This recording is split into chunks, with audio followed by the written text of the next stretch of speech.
Meus amados, nós vamos hoje então continuar as nossas exposições no livro de Eclesiastes. E eu quero convidá-los a abrir a palavra de Deus comigo em Eclesiastes 8. E o texto da nossa reflexão hoje serão apenas 2 versículos no capítulo 8. Será justamente o término do capítulo 8, os versículos 16 e 17. Eclesiastes, capítulo 8, versículos 16 e 17. Por favor, vamos fazer essa leitura em uma só voz, em uníssono. Visto que são apenas 2 versículos, eu acredito que nós podemos fazê-la de uma forma ordeira. Só me dê um minuto até eu achar aqui. Eclesiastes, capítulo 8, versículos 16 e 17. Leamos todos juntos, a uma só voz, esses 2 versículos.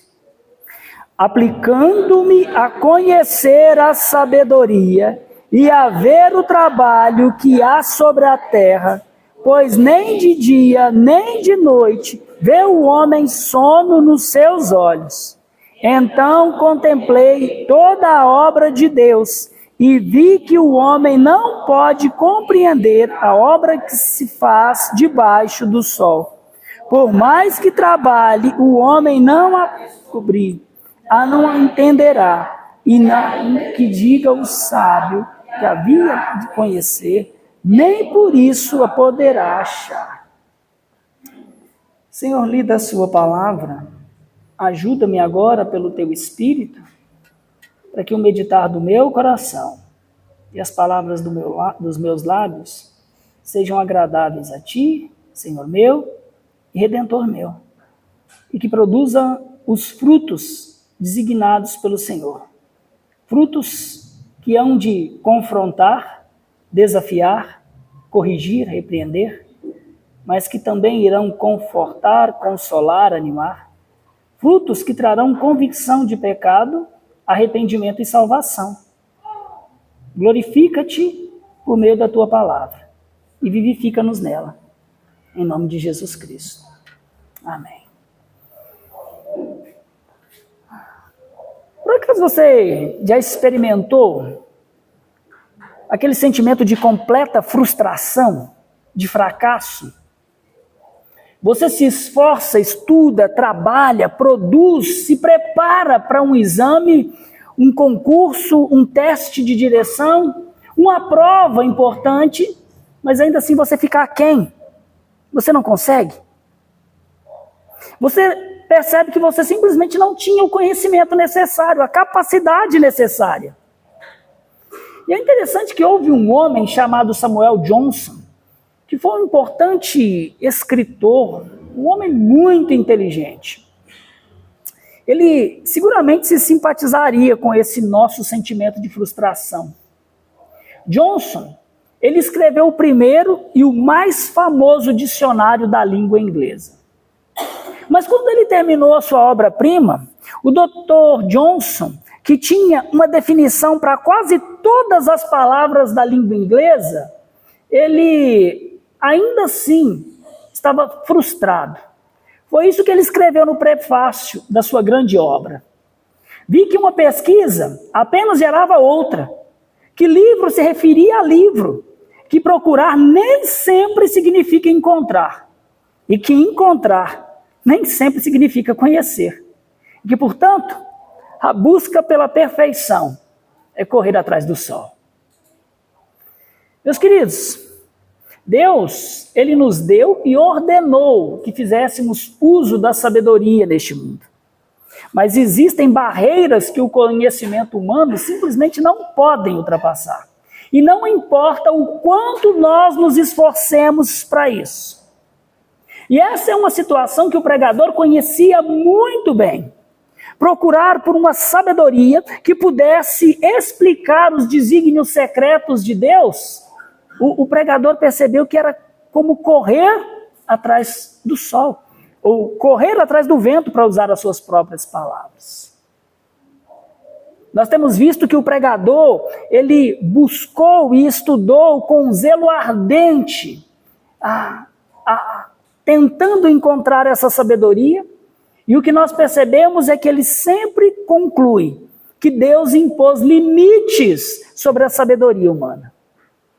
A sabedoria humana, ela é simplesmente incapaz de desvendar os desígnios secretos de Deus para a nossa vida. Nós temos visto que no capítulo 8 de Eclesiastes, o pregador, ele já examinou o papel da sabedoria em face às autoridades terrenas, diante das injustiças do mundo. E agora, em 16, 17, ele nos convida a entender que o caminho da verdadeira sabedoria passa pela humilhação de reconhecer a nossa pequenez diante da grandeza de Deus. E é por isso que nós vamos aprender que nós devemos confiar que Deus, com sabedoria infinita, governa soberanamente o mundo que Ele criou e as suas criaturas. Então o que eu espero fazer essa noite, meus queridos, é demonstrar que, porque há mistérios insondáveis nos planos de Deus, nós devemos nos satisfazer com o mistério do Evangelho que nos foi revelado em Cristo, e nele nos regozijar no amor divino que trabalha para o nosso bem. Porque há mistérios insondáveis, inexplicáveis nos planos de Deus, nós devemos nos regozijar, nos satisfazer com o mistério do Evangelho que nos foi revelado em Cristo. E então nos alegrar no seu amor que trabalha para o nosso bem. O tema da nossa reflexão deste sermão é vivendo com sabedoria diante dos mistérios de Deus em um mundo caído. Vivendo com sabedoria diante dos mistérios de Deus em um mundo caído. E eu decidi dividir esse sermão em 2 pontos. No primeiro, nós veremos que nós devemos aplicarmos-nos a buscar a sabedoria com diligência. Para nós vivermos com sabedoria diante dos mistérios de Deus neste mundo caído, nós devemos nos aplicar diligentemente a buscar a sabedoria. Versículo 16. Aplicando-me a conhecer a sabedoria e a ver o trabalho que há sobre a terra, pois nem de dia, nem de noite vê o homem sono nos teus olhos. A busca pela sabedoria é a obsessão do pregador no livro de Eclesiastes. Logo lá no início, ele deixou isso claro em 1,13, quando ele disse: apliquei o coração a esquadrinhar e a informar-me com sabedoria de tudo o que sucede debaixo do sol. E em 1,17 ele disse: apliquei o coração a conhecer a sabedoria.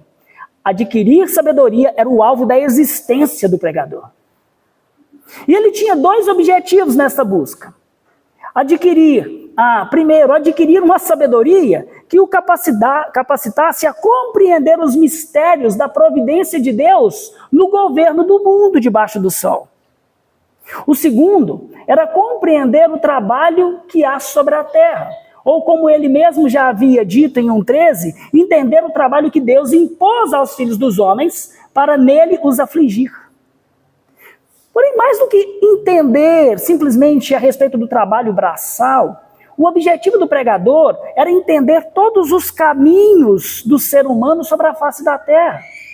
Como lidar com a morte, com os prazeres, com as injustiças, com lideranças tiranas, com os nossos desejos, com a riqueza, com a pobreza. Em outras palavras, ao buscar por sabedoria, o que ele queria era saber qual seria sempre a melhor resposta que o homem pode dar diante de todas as circunstâncias da vida, sejam boas, sejam ruins. Em suma, ele está buscando aprender o máximo possível sobre tudo que se pode aprender debaixo do sol. Mas aqui é importante notar que essa busca do pregador não foi uma busca superficial, não foi uma busca negligente. Ele se aplicou nela, ele dedicou o seu coração, ele colocou todo o seu esforço, todo o seu foco nessa direção. Ele experimentou, ele investigou, ele procurou meticulosamente uma sabedoria que lhe oferecesse um sentido para a vida e que pudesse lançar luz sobre os mistérios da providência divina. dos quais fazem parte, por exemplo, o justo morrer jovem, sofrer, e ao passo que os perversos prosperam e vivem com longevidade. Então, nessa sua busca, ele diz o seguinte: pois nem de dia, nem de noite vê o homem sono nos seus olhos. Final do versículo 16. Meus irmãos, pode ser que aqui ele estivesse falando da inquietude que aflige o coração de todos os homens que vivem debaixo do sol, isto é, que vivem como se Deus não existisse. E basicamente existem 3 tipos de pessoas assim. As que de fato não creem na existência de Deus, as que professam que Deus existe, mas vivem como descrentes, seguindo conscientemente ou não os padrões deste mundo caído, e tem aqueles que de fato creem salvificamente, mas ainda são como crianças na fé, não permitiram que o conhecimento das Escrituras os amadurecesse. E essas pessoas, elas estão sempre ocupadas, elas nunca têm tempo para o descanso, elas desejam que Deus pudesse lhes dar um dia a mais na semana. Já teve essa impressão? Senhor, o dia não basta. Eu preciso de mais um dia, eu preciso de mais uma hora. Eu não consigo entregar esse trabalho, eu não consigo cumprir esse tempo. E esse dia a mais seria o dia para nós colocarmos tudo em ordem. Mas o problema, a triste realidade, é que nem mesmo um dia a mais seria suficiente para nós. Porque para aqueles que vivem como se Deus não existisse e não houvesse sido sábio o suficiente para nos dar o tempo necessário que nós precisamos, mesmo que a semana tivesse 8 dias, logo nós preencheríamos esse 8º dia, e o que nós faríamos? Senhor, nos dá 9 dias.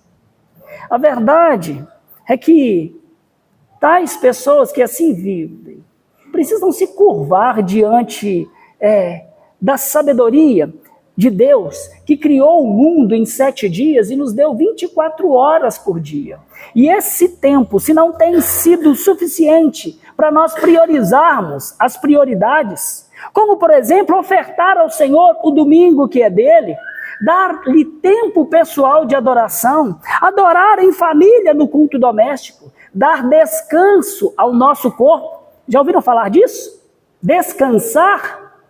Pois é, dormir o mínimo necessário. Se nós não somos capazes de fazer isso durante as 24 horas de dia que o Senhor nos dá, então de fato, nós não estamos sendo sábios e nós estamos vivendo como se Deus não existisse. Os que vivem assim, ou eles são ateus, ou eles são inconsistentes, ou eles são meninos na fé. Que nós não sejamos nenhum desses 3 tipos de pessoa. Mas é muito mais provável que o pregador não esteja falando dos outros, ele esteja falando de si mesmo. Exemplo daquilo que de como Paulo se referiu a si mesmo lá em 2 Coríntios 12, 2, quando ele disse: conheço um homem em Cristo que foi arrebatado ao 3º céu. Que provavelmente Salomão está falando dele mesmo. O Correlete, ele estudou essas questões dos mistérios da vida de dia e de noite. Porém, quanto mais ele buscava entender o sentido da existência e os mistérios da providência de Deus no governo do mundo, mais ansioso ele ficava, mais ele se via incapaz. Ele passava dias e noite em claro, o sono nos seus olhos lhe fugiam, enquanto ele tentava compreender o que é incompreensível, os caminhos secretos de Deus e as muitas vaidades que existem neste mundo. Vocês conseguem perceber que o pregador ele buscou a sabedoria até o ponto da exaustão?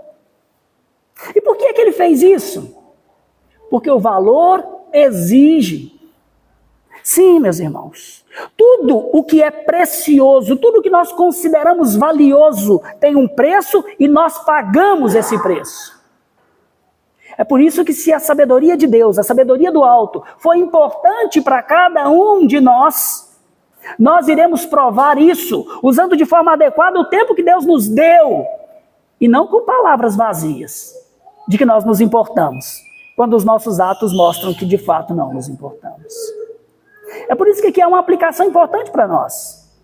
Busquem a sabedoria divina para experimentar a paz com Deus e uns com os outros. Tiago, irmão do Senhor Jesus Cristo, ele nos encorajou dizendo: se porém algum de vós necessita de sabedoria, peça a Deus, porque a todos dá liberalmente e nada lhes impropera, e ser-lhe-á concedido. Meus irmãos, vocês sabem por que existem tantas crises conjugais, divórcios, filhos rebeldes, depressão, desânimo, amargura, apatia no meio do povo de Deus? Sabe por que a igreja moderna se mostra tão espiritualmente fraca e não cresce como a gente lê na história da própria igreja? Sabe por que as pessoas não têm tempo para nada? Elas permanecem sempre estagnadas no mesmo lugar, lutando sempre contra os mesmos problemas e pecados, sofrendo sempre as mesmas angústias. Porque elas simplesmente não aplicam o seu tempo a buscar com diligência a sabedoria de Deus para aplicá-las em todos os aspectos da sua vida diária. Os casados, eles sempre consideram que o cônjuge, o outro, e não ele mesmo, é a causa de todos os problemas conjugais. Ainda que a sabedoria bíblica diga que eu deva me ver a mim mesmo como o principal dos pecadores, eu ignoro isso. Os divórcios acontecem porque as pessoas não aplicam a sabedoria ordenada por Cristo de amarmos uns aos outros como a nós mesmos. Eles acontecem porque no seu orgulho mundano, essas pessoas não se veem a si mesmas como culpados. Pessoas por quem Cristo morreu na cruz para as perdoar. E, por isso, elas não querem sofrer o dano para amar e perdoar o seu próximo, assim como Deus nos tem perdoado na cruz do Calvário. Os deprimidos, os desanimados, eles andam assim porque eles se prostram diante da sua incredulidade, diante dos seus sentimentos, como se eles fossem o Senhor da vida deles. Ao invés de sabiamente crerem que Deus está usando todas as coisas, até os nossos sofrimentos e aflições, para que elas trabalhem para o bem eterno da nossa alma e para a edificação da igreja dele sobre a face da terra. Os amargurados, os ressentidos, eles são assim porque orgulhosos, eles não aplicam a sabedoria da humildade. Antes, acham que são maiores do que Deus. Que sendo, na verdade, o único justo e havendo sido traído pelos nossos pecados, foi Ele que se humilhou e veio até nós para nos oferecer reconciliação e perdão. Mas o orgulho destes meninos na fé, o orgulho de muitos de nós, nos impede de sermos imitadores de Deus. E o resultado é sempre amargura e ressentimento. Sabe por que muitos continuam como crianças imaturas na fé, meus irmãos? Simplesmente porque, como crentes, eles se recusam a aplicar a sabedoria divina, que afirma que maturidade espiritual vem através do serviço. Como Paulo nos ensina, pelo auxílio de cada junta, segundo a justa cooperação de cada parte, efetuando o seu próprio aumento para a edificação de si mesmo. Crescimento espiritual passa por serviço uns aos outros. Um crente que não serve como membro na igreja local onde Deus o colocou, ele é imaturo. E por quê? Porque no seu egoísmo, ele não serve a ninguém. Ele só deseja ser servido. Ah, que bênção aí na igreja ouvir uma palavra abençoada, uma palavra bíblica, uma explicação clara. Acabou? Agora deixa eu ir embora, não quero nem cumprimentar ninguém. Imaturo, egoísta. É por isso que você continua um anão espiritual. Crescimento espiritual passa por serviço no corpo de Cristo. Crescer espiritualmente exige isso, porque Cristo nos salvou e deu a cada um de nós individualmente dons com vistas ao aperfeiçoamento dos santos para a edificação do seu corpo, que é a igreja. E isso acontece por meio do serviço de cada um de nós. Vocês conseguem perceber Se nós começarmos a dedicar o nosso tempo a conhecer e a aplicar a sabedoria de Deus em nossas vidas, os nossos problemas conjugais, os divórcios, os ressentimentos, a depressão, a imaturidade e tantas outras mazelas na nossa vida simplesmente seriam dissipadas. Mas nós escolhemos não escolher e não buscar diligentemente a sabedoria na nossa vida. Mas, meus amados, uma coisa que precisa ficar clara na nossa mente é que esse tipo de sabedoria divina não está disponível a todas as pessoas. Somente os que foram unidos a Cristo mediante a fé é que podem experimentá-la. Isso porque, como está escrito, visto como na sabedoria de Deus, Deus, decretou que o mundo não o conheceu por sua própria sabedoria, aprove a Deus salvar os que creem pela loucura da pregação. É pela fé no Evangelho que Deus nos dá paz com Ele e uns com os outros. Porque é assim que diz o Senhor. Deus nos reconciliou consigo mesmo por meio de Cristo. A saber que Deus estava em Cristo, reconciliando consigo mesmo o mundo, não imputando os homens às suas transgressões. E nos confiou a palavra da reconciliação. E Paulo, então, nos explica que é somente depois de nós ouvirmos a palavra da verdade, o evangelho da vossa salvação, e tendo nele crido, é que nós somos selados com o espírito da promessa. Esse tipo de sabedoria do alto só está disponível quando o pecador ouve, crê salvificamente no evangelho de Cristo, que é a sabedoria divina que torna possível viver a sabedoria que Deus nos ordenou. É por isso que Paulo escreveu em 1 Coríntios, capítulo 2, versículo 14. Ora, o homem natural, em seu estado não salvo, ele não aceita as coisas do Espírito, porque eles são loucura. Mas, meus irmãos, esta sabedoria, a sabedoria do alto, que discerne todas as coisas, ela está disponível a todos os que buscam, porque aquele que invocar o nome do Senhor, esse será salvo. Você precisa desse tipo de sabedoria para a sua vida? Peça a Deus, que a todos dá liberalmente e ser-lhe-á concedida pela mediação de Cristo. Portanto, para nós sermos sábios, nós precisamos buscar diligentemente ouvir, compreender e crer no Evangelho de Cristo e no Cristo do Evangelho, que é o poder de Deus e a sabedoria de Deus, por meio de quem o Senhor nos reconcilia com Ele mesmo e uns com os outros, nos dando paz com Ele e com os nossos irmãos. Para vivermos com sabedoria diante dos mistérios de Deus, primeiro precisamos buscar diligentemente a sabedoria do Evangelho de Cristo e aplicá-lo a todos os aspectos da nossa vida. Segundo, a sabedoria, ela nos leva humildemente a reconhecer que há mistérios em Deus que excedem a nossa sabedoria. Esse é o nosso segundo ponto.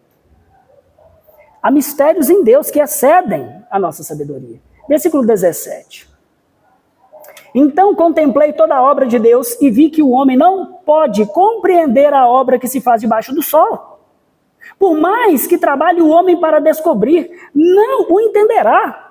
E ainda que diga o sábio que haverá a conhecer, nem por isso poderá achar. Ninguém pode conhecer a mente de Deus além daquilo que Ele quis nos revelar de si mesmo. É por isso que o pregador diz, vi toda a obra de Deus. Eu vi as coisas inexplicáveis deste mundo, como o perverso prosperar e não ser punido, um homem ter domínio sobre outro para arruiná-lo. Eu vi o justo sofrer e morrer cedo, tudo isso, obras da providência de Deus, obras do governo do Senhor sobre a humanidade. Porque como ele mesmo disse, tudo tem um tempo determinado por Deus e há tempo para todo propósito debaixo do sol. Tanto o dia da prosperidade quanto o dia da adversidade, como o pregador já nos ensinou em 6,14, Deus fez tanto este como aquele. E isso é importante para nós. Saber que todas as coisas procedem de Deus, as boas e as ruins. Porque isso nos ajuda a descartar a caricatura a caricatura de Deus criada pelo imaginário popular. De que Deus é um senhorzinho bonzinho, bonachão, tentando desesperadamente com todas as forças evitar que coisas ruins aconteçam a pessoas supostamente boas. Ou então, e quando isso acontece, as pessoas são rápidas em dizer que Deus não tem nada a ver com isso. Coisas ruins não procedem de Deus. Outro dia eu me deparei com uma situação que ilustra bem isso. Eu estava passando aqui atrás, perto do rio, mais perto da avenida principal, e lá tinha uma lixeira e um senhor procurando reciclado no meio do lixo, bem debaixo de uma dessas palmeiras gigantes que tem aqui. De repente, uma daquelas folhas gigantescas da palmeira soltou e despencou. Caiu assim, a 30 centímetros de distância do senhor. E aí um homem que estava do outro lado olhou e falou: "Nó, quase que o senhor tomou uma na cabeça." E aí a mulher que estava do lado imediatamente disse: "É claro que não. Deus viu que ele é um homem bom e estava trabalhando. E Deus não deixa coisa ruim acontecer com gente boa." Aqui tem dois erros sérios, né? Porque se a Bíblia diz que é verdade, se o que a Bíblia diz é verdade, ela é verdade. Não há nenhum que seja bom. E segundo, nós estamos percebendo pelo livro de Eclesiastes e na nossa experiência que sim, coisas boas, coisas ruins acontecem com pessoas supostamente boas. E até com santos de verdade. Meus queridos, na mente dessa mulher, coisas ruins não podem acontecer de modo nenhum com aquelas pessoas que nós chamamos de boas. E se acontecer, eu tenho certeza que provavelmente ela rapidamente iria dizer que isso é obra do diabo. Olha o diabo atrapalhando o homem trabalhador lá, tadinho. Mas acontece, meus irmãos, que nós aprendemos das Escrituras que é Deus e não o diabo que governa o universo. Nós podemos até não entender os desígnios de Deus, a forma com que ele governa o mundo. Mas se nós cremos no Deus das Escrituras, nós jamais poderemos duvidar que todas as coisas boas e ruins procedem unicamente da providência de Deus. Como ele mesmo explica em Isaías 46, nos versículos 9 e 10. Eu sou Deus e não há outro. Eu sou Deus e não há outro semelhante a mim, que desde o princípio anuncio o que há de acontecer, e que desde a antiguidade, as coisas que ainda não sucederam, que digo, meu conselho permanecerá de pé, farei toda a minha vontade. Deus não é frustrado. Deus não é frustrado. Tudo o que acontece foi provenientemente ou previamente ordenado por Deus.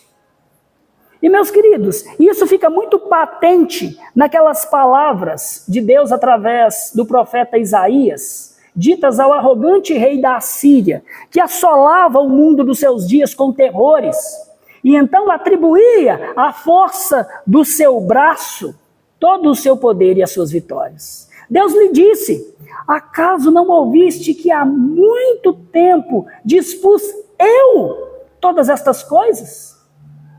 Já desde os dias remotos eu tinha planejado? Agora, porém, as faço executar. Eu quis que tu reduzisses a montões de ruínas as cidades fortificadas. Meus irmãos, quando nós vemos as calamidades e a maldade dos homens no mundo, se nós cremos que Deus é soberano sobre o universo, sobre cada tique do relógio, se cremos que a Bíblia é a imutável revelação, infalível revelação de Deus, que afirma que nenhum pardal cairá do céu sem o seu consentimento, então nós reconheceremos que os homens estão livremente fazendo o mal que eles querem fazer. Mas nós também entenderemos, ou melhor, sem entender como isso acontece, nós creremos que eles não estão fazendo nada além daquilo que foi ordenado por Deus. Isso é um mistério. E não importa o quão sábios nós nos tornemos, não importa o quanto nós trabalhemos para descobrir, não conseguiremos entender os santos caminhos de Deus. O que o autor de Eclesiastes está fazendo aqui é confrontando-nos com o limite do nosso conhecimento. Muitas coisas na administração divina do universo estão simplesmente muito além da nossa capacidade intelectual. As nossas mentes finitas não poderão jamais compreender um Deus que é infinito no seu ser e nas suas perfeições. No tocante às coisas que Deus escolheu não nos revelar, nós então devemos nos humilhar. Nós devemos humildemente reconhecer a nossa insignificância quando comparada com a grandeza de Deus e reconhecer que existe nele mistérios que excedem em muito a limitação da nossa sabedoria. Meus irmãos, nós não conseguimos compreender tudo o que ele faz. Nós não conseguimos entender porque ele decretou injustiças. Mas, ainda que Deus tenha nos revelado tudo o que nós precisamos saber a respeito dele, de nós mesmos, da fé e da salvação, nós ainda somos humilhados com a nossa pequenez pelas palavras de Deus ditas lá em Isaías 55, nos versículos 8 e 9. Diz assim: os meus pensamentos não são os vossos pensamentos, nem os vossos caminhos os meus caminhos, diz o Senhor, porque assim como os céus são mais altos que a terra, assim são os meus caminhos mais altos do que os vossos caminhos, e os meus pensamentos mais altos do que os vossos pensamentos. Diante disso, qual é a melhor forma de reagirmos às nossas limitações? Há dois modos. O primeiro é reconhecer que tudo é obra de Deus, e então nos sujeitar às limitações e adorá-lo pela sua grandeza. Tudo procede de Deus. Nós somos limitados. E nós o adoramos ainda assim. Algumas pessoas olham para toda a confusão que nós contemplamos no mundo e simplesmente se recusam a se submeter aos desígnios de Deus e então concluem que Deus não existe. Decidem viver do melhor modo que eles podem. Eles se tornam a lei para eles mesmos. Outros até acham que Deus existe, mas eles acreditam que Deus não tem a menor ideia do que está fazendo ou não tem poder para fazer o bem que ele gostaria de fazer. Mas é interessante que por mais cético que o pregador estivesse em relação à sua capacidade de compreender a mente de Deus, mesmo assim ele acredita que tudo o que está acontecendo seja obra de Deus. É o que está escrito no versículo 17. E se nós formos sábios, nós também reconheceremos que existem sim muitos mistérios na vida que nós não podemos compreender. Mas nós também reconheceremos isso sem duvidar da existência de Deus, sem duvidar da sua sabedoria infinita e do seu poder supremo para governar todas as coisas que ele criou para a sua glória. O pregador do Antigo Testamento, ele está nos mostrando que, embora nós devamos sim usar a sabedoria para viver num mundo perigoso, injusto, cheio de mistérios, ele está também nos dizendo que essa sabedoria, ela não nos capacita a compreender toda a obra de Deus. Nós temos que aprender a viver com as nossas limitações e os mistérios da providência, que jamais nos serão revelados. Talvez nem do outro lado da eternidade. Algumas pessoas estão esperando encontrar todas as respostas. E é interessante que elas não encontram. E ao não encontrá-las, elas fazem o quê? Se irritam contra Deus por causa daquilo que está ou não acontecendo na vida delas. Vocês já ouviram pessoas dizer: Deus, eu não aceito isso, Senhor. Ou um outro certo pregador famoso do nosso país: eu determino Deus. E ainda há aqueles que dizem: Deus, se o Senhor me ama, por favor, me explica o que está acontecendo. E ignoram o fato de que o amor de Deus não está em Ele explicar ou não as coisas que são insondáveis, mas está no fato de que Ele nos deu o seu Filho para morrer na cruz do Calvário, quando nós ainda éramos os seus inimigos, quando nós ainda éramos pecadores, para poder nos reconciliar com Ele, nos livrar da ira vindoura e nos dar a vida eterna, para que nós possamos desfrutar com Ele glória, vida e honra pelos séculos dos séculos. É nisso que se manifesta o amor de Deus. É por isso que ao invés de nós nos irarmos com o Senhor, é muito mais sábio nós reconhecermos que somos seres finitos, com mentes caídas. E, portanto, somos incapazes de compreender tudo o que acontece. Ao invés de permitir que o mistério de Deus nos afaste dele, nós devemos elevar os nossos corações, a nossa mente ao Deus infinito, para adorar a Ele exatamente como o apóstolo Paulo fez, quando confessou a sua ignorância, mas também a sua fé na grandeza dos mistérios de Deus, como nós lemos lá em Romanos 11:33. Ó profundidade da riqueza, tanto da sabedoria quanto do conhecimento de Deus! Quão insondáveis são os seus juízos e quão inescrutáveis os seus caminhos. A infinidade de Deus deve nos levar a adorá-lo e não nos afastar dele. Ao invés de nos frustrarmos com todas as coisas que nós não podemos saber no mundo, ou por não podemos compreender os caminhos do Senhor, nós somos convidados pelo pregador a nos contentar com as nossas próprias limitações e chamados por Paulo a adorar a Deus pela sua elevada sabedoria e pelas coisas que ele quis nos revelar. Isso nos leva à segunda maneira de reagir às nossas limitações ou às limitações que Deus impôs sobre nós. A segunda maneira de reagirmos é conhecer e crer no Evangelho de Cristo, que é o poder e sabedoria de Deus que nos é revelado na sua palavra para a sua salvação. Deixe-me lembrá-los de uma famosa frase de Moisés em Deuteronômio 29:29. As coisas encobertas, ocultas, pertencem a Deus, porém as reveladas nos pertencem, a nós e aos nossos filhos para sempre, para que as cumpramos todas, ou cumpramos todas as suas palavras. Sim, meus irmãos, é verdade. Há muitas coisas no que tange ao governo de Deus que o Senhor reservou para o conhecimento da sua própria glória. Porém, meus irmãos, como nos explica a nossa confissão de fé de Westminster, todo o conselho de Deus concernente a todas as coisas necessárias para a glória dele, para a salvação de pecadores, para a fé e para a vida do homem, ou é expressamente declarado na palavra, ou pode lógica e claramente ser deduzido dela. Meus irmãos, há mistérios, mas há aquelas coisas que Deus quis nos revelar. E todas estas coisas necessárias para a glória dele, para a nossa salvação, sobre o que é e como viver a fé salvífica, elas estão expressamente reveladas na palavra do Senhor. O mistério que outrora estava oculto nos foi revelado na pessoa do Senhor Jesus Cristo através do seu Evangelho.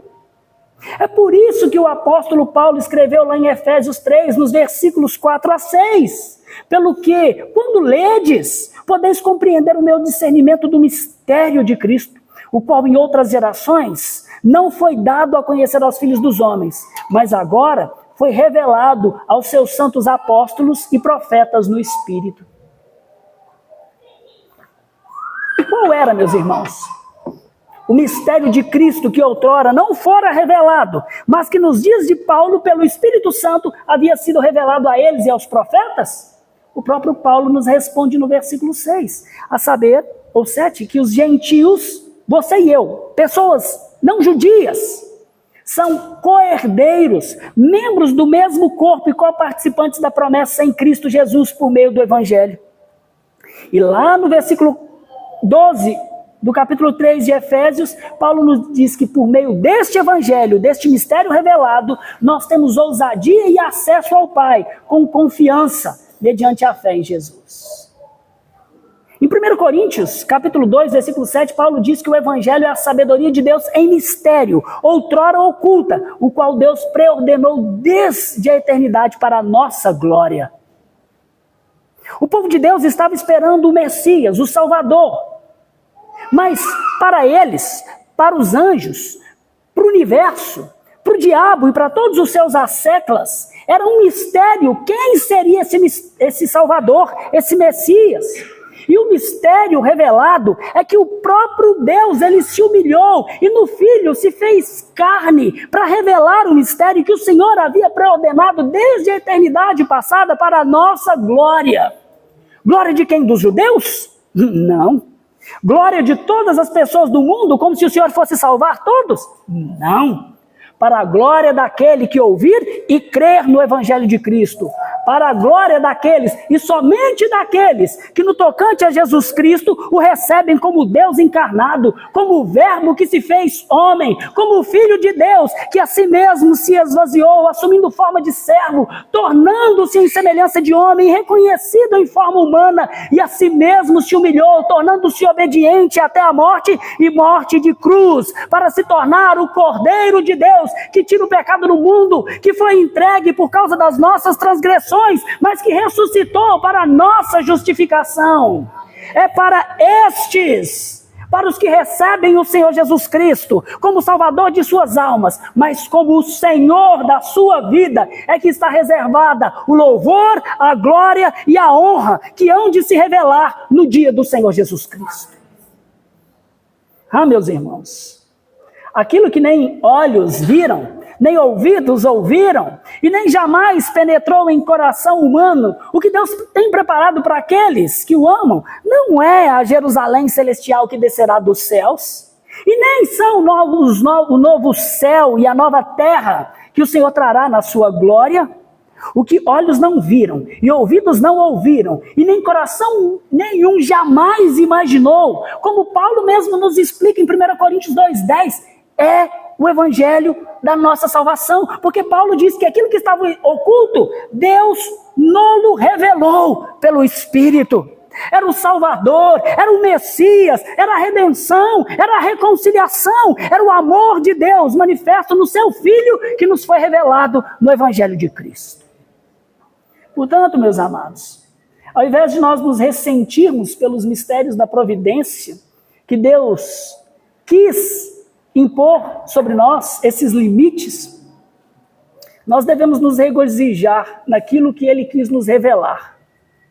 Nós devemos nos alegrar com a revelação do Evangelho de Cristo. As boas novas de grande alegria, que nas palavras de Paulo são o poder de Deus e a sabedoria de Deus, que podem nos tornar sábios para a salvação pela fé no Senhor Jesus Cristo. Esta é a maneira de viver com sabedoria diante dos mistérios da providência de Deus neste mundo caído. Lembra do Samuel Johnson lá do início desse sermão? O criador do primeiro e mais famoso, mais respeitado dicionário da língua inglesa? Lembram como ele terminou a sua obra-prima, com uma imensa sensação de frustração, ao perceber que ele nunca teria todas as respostas para todas as coisas?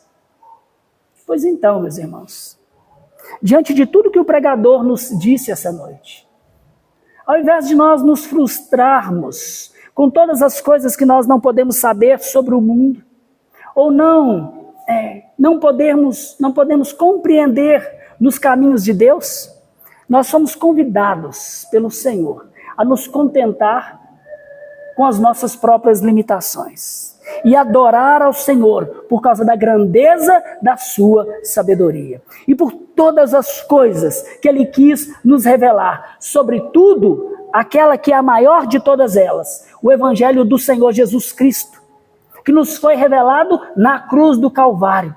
Ali nós conhecemos a sua vontade para nos dar a salvação, para nós aprendermos a fé que o agrada e como nós devemos viver como sábios diante dos limites de sabedoria que Deus colocou sobre as nossas vidas.